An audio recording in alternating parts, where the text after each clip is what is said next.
When you think of Archimedes' Eureka moment, you probably think of this. As it turns out, it may have been more like this.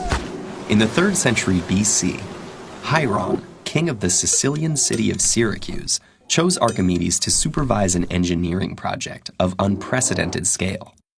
Hieron commissioned a sailing vessel 50 times bigger than a standard ancient warship. Named the Syracusia after his city, Hieron wanted to construct the largest ship ever, which was destined to be given as a present for Egypt's ruler, Ptolemy. But could a boat the size of a palace possibly float?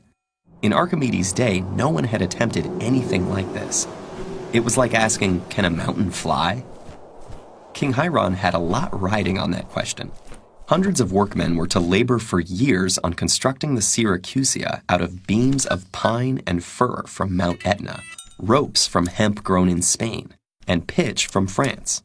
The top deck, on which 8 watchtowers were to stand, was to be supported not by columns, but by vast wooden images of Atlas, holding the world on his shoulders. On the ship's bow, a massive catapult would be able to fire 180-pound stone missiles. For the enjoyment of its passengers, the ship was to feature a flower-lined promenade, a sheltered swimming pool, and bathhouse with heated water, a library filled with books and statues, a temple to the goddess Aphrodite, and a gymnasium. And just to make things more difficult for Archimedes, Hieron intended to pack the vessel full of cargo. 400 tons of grain, 10,000 jars of pickled fish, 74 tons of drinking water, and 600 tons of wool. It would have carried well over 1,000 people on board, including 600 soldiers. And it housed 20 horses in separate stalls.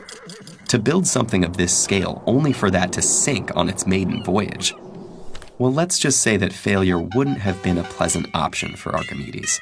So he took on the problem. Will it sink?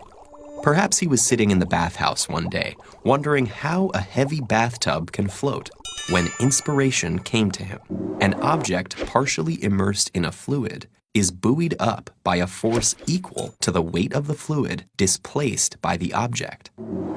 In other words, if a 2,000-ton Syracusia displaced exactly 2,000 tons of water, it would just barely float.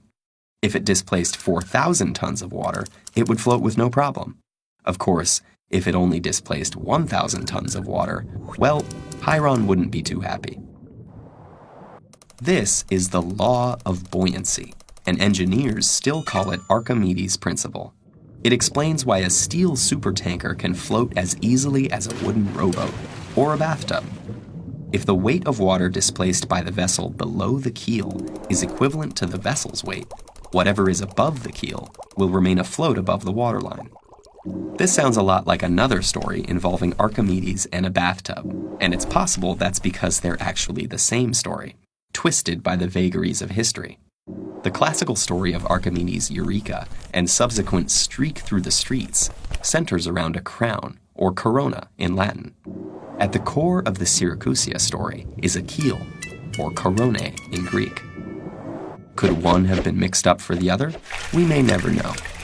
On the day the Syracusia arrived in Egypt on its first and only voyage, we can only imagine how residents of Alexandria thronged the harbor to marvel at the arrival of this majestic floating castle.